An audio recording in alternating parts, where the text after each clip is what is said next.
On to Sunday Night Football, we got the Packers laying 3 against the Steelers, which means, yes, it's the Aaron Rodgers revenge game. And, Will, you know I'm coming to you first. You're our narrative guy. Steelers dropped their last one to Joe Flacco and the Bengals in that Old Man Bowl, as we discussed. Packers coming off back-to-back wins, but it was sweaty. They won in the final 2 minutes against Jacoby Brissett and the Cardinals in Week 7. I'm looking here now. Across the board, we're taking the points with the Steelers. Talk to me about this narrative.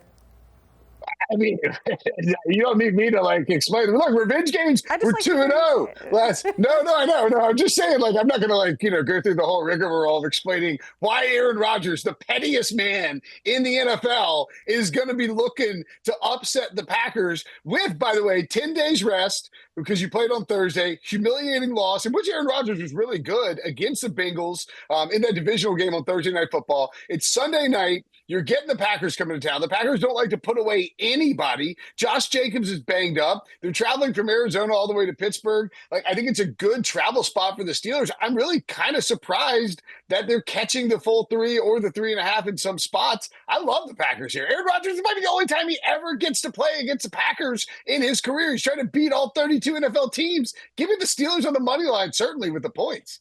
Yeah, Larry, you got to think he comes into this one just all guns blazing. Yeah, and he's been good since the bye. I mean, he's an old man, but since the bye, 44 out of 64, 6 touchdowns, 2 INTs, and he's got a coach, Mike Tomlin, who's 22-7 against the spread as a home dog. These are the kinds of spots where you love to back the Steelers. Packers' 4th road game in their last 5 games. I like the Steelers plus the 3. And RJ, only 2 losses this season for the Steelers. And like I said, a 2-point game there against the Bengals. And Week 2 against the Seahawks, the final score was very different. But that game was close at the end of the 3rd quarter. Steelers have looked good. Yeah, but they should have lost handily to your Patriots as well, if not for those fumbles. Yeah. Can't forget about that one too. So I don't know that they're as good as their record indicates, but neither is the Packers, the 3rd best team according to the market right now. They have not played particularly well over the last month. Only impressive win has been against the Cincy team breaking in a new quarterback. And Arizona's defense had its best game of the season against this Packers offense last week. So I don't know that Green Bay is a tough opponent like Seattle, like New England, those games that Pittsburgh struggled in a bit. I think they can cover this number here and potentially win outright. So I am also taking Steelers plus 3. Would love to get 3.5 though. And I guess I should asterisk that the Steelers' defense has not looked very good. I think Aaron Rodgers and the offense has looked good. The Steelers' defense has worried me, so maybe that's where the Packers have the edge.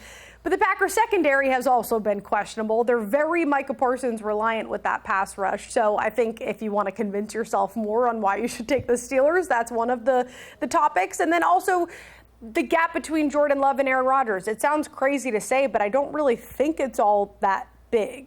They're both well protected. They're both taking care of the ball. Completion percentage is right there. I know Love is far and away more mobile, but when it comes to being the quarterback and taking care of the football, they're sort of right there. And Rodgers has the edge when it comes to touchdowns, 14-10. And what do you need to win football games? You need to score touchdowns. So I'm going to take the points with the Steelers at 3.5.